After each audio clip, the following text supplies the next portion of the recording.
ലാലേട്ടൻ post ചെയ്ത social മീഡിയയിൽ post ചെയ്ത ഒരു ചിത്രം വൻ വൈറലാണ്. അതിനെക്കുറിച്ചുള്ള കാര്യങ്ങൾ കൂടി പറയും. എന്തായിരിക്കും തീർച്ചയായും അത് പറയാതെ പോകാതിരിക്കാൻ പറ്റത്തില്ല. നമ്മൾ അവസാനം പറഞ്ഞായിരുന്നു, അതായത് എനിക്കൊന്ന് സോഷ്യൽ മീഡിയ കത്തിയെന്ന് നമ്മൾ ഇവിടെ പറഞ്ഞത് പാട്രിയറ്റിന്റെ ടീസർ ഇറങ്ങിയപ്പോഴാണ്. അത് മമ്മൂട്ടി മോഹൻലാൽ ഒന്നിച്ച് സ്ക്രീനിൽ വന്ന പോലെ. അതേസമയം തന്നെ ഇന്ന് വീണ്ടും സോഷ്യൽ മീഡിയ കത്തിയെന്ന് തന്നെ പറയാം. രണ്ടുപേരെയും പുതിയ സിനിമയുടെ തുടക്കം ഇന്ന് പൂജയായിരുന്നു.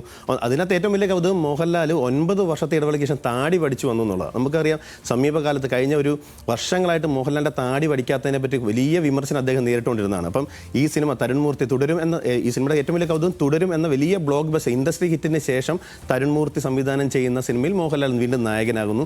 മോഹൻലാൽ പോലീസ് വേഷത്തിലെത്തുന്നു. അപ്പോൾ അന്ന് ട്രോളുകൾ ഏറ്റവും കൂടുതൽ വന്നത് സ്വാമി, അതായത് മാലയിട്ട് ശബരിമലയ്ക്ക് പോകുന്ന താടി വളർത്തിയ സ്വാമിയായിട്ടുള്ള പോലീസ് കഥാപാത്രമായിരിക്കും മോഹൻലാൽ എത്തുന്നതെന്ന സിനിമ അന്ന് അദ്ദേഹത്തെ കളിയാക്കി ഒരുപാട് ട്രോളുകൾ വന്നതാണ്. പക്ഷേ അതിനെല്ലാം മറുപടി കൊടുത്തുണ്ട് അദ്ദേഹം ചുമ്മാ എന്നൊരൊറ്റ ഡയലോഗ്. നമുക്കറിയാം ഈ ചുമ്മാ എന്നുള്ള ഡയലോഗ് മോഹൻലാൽ പറഞ്ഞ ക്ഷമിക്കണം 6-ാം തമ്പുരാൻ സിനിമയിലാണ്.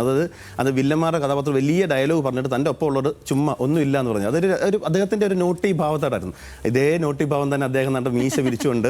അപ്പോൾ സമീപകാലത്ത് അദ്ദേഹം ഒരു ഇൻ്റർവ്യൂ പറഞ്ഞിട്ടുണ്ട്, വേണം മീശ വടിക്കാം, താടിയും വടിക്കാം, പക്ഷേ കണ്ടിന്യൂറ്റി പ്രശ്നം ഉള്ളതുകൊണ്ടാണ് ഇപ്പോൾ താടി വടിക്കാത്തത്. ഇനി ഒരു സിനിമ വരുന്നുണ്ട് പോലീസ് കഥാപാത്രമായും താടി വടിക്കും, അതിനുശേഷം വേണമെങ്കിൽ മീശയും വടിക്കാമെന്ന് പറഞ്ഞിട്ടുണ്ട്. അപ്പോൾ അദ്ദേഹം അത്ര കോൺഫിഡൻസോട് പറയുമ്പോൾ ഈ വിമർശനങ്ങളെല്ലാം തീർന്നു. നേരത്തെ നമ്മൾ അത് ഏതായിരുന്നു, ഒടിയനിലായിരുന്നു ലാസ്റ്റ്. പക്ഷെ അതൊക്കെ മാറി. അദ്ദേഹം ഒരുപാട് തന്നെ ബോഡി സ്ട്രക്ചർ മാറി. ഇപ്പോൾ ഒരുപാട് സുന്ദര കുട്ടപ്പനായിട്ട് നമ്മുടെ മുന്നിലുണ്ട്.